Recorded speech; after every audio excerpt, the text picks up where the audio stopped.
60 வயசுல ரிட்டையர் ஆகி அதுக்கப்புறம் உலகத்தையே சுத்தலாம் நினைக்கிறது பழைய ஸ்டைல். அப்போ உடம்புல தெம்பு இருக்குமான்னு தெரியாது.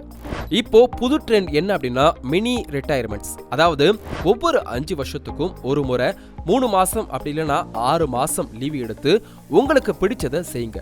அதுக்கு தேவையான காசை முன்னாடியே ஒரு ஃபண்ட்ல சேர்த்து வைங்க.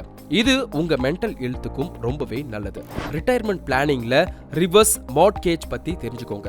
வயசான காலத்துல கையில காசு இல்ல, ஆனா ஒரு சொந்த வீடு இருக்கு அப்படின்னா அந்த வீட்டை பேங்க்ல வச்சு மாசம் மாசம் பென்ஷன் மாதிரி காசு வாங்கலாம். நீங்க இருக்கிற வரைக்கும் அந்த வீட்டுல இருக்கலாம். அதுக்கப்புறம் பேங்க் உங்களோட வீட்டை எடுத்துப்பாங்க. இது உங்க பசங்களை எதிர்பார்க்காம கௌரவமா வாழ ஒரு வழியும் கூட. அடுத்ததா பாசிவ் இன்கம் மேல ஃபோக்கஸ் பண்ணுங்க.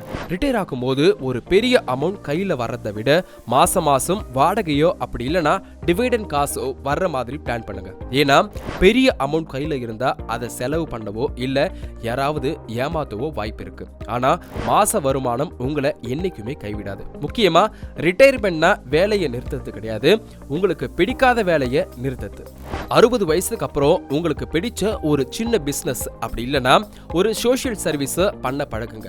அது உங்களை மனசளவுல இளமையா வச்சிருக்கும். காசு மட்டும் ரிட்டையர்மெண்ட் கிடையாது, ஒரு தெளிவான லட்சியமும் அந்த வயசுல தேவை. இந்த வீடியோ உங்களுக்கு பிடிச்சிருந்தா மறக்காம உங்க ஃபேமிலி அண்ட் ஃப்ரெண்ட்ஸ்க்கு ஷேர் பண்ணுங்க.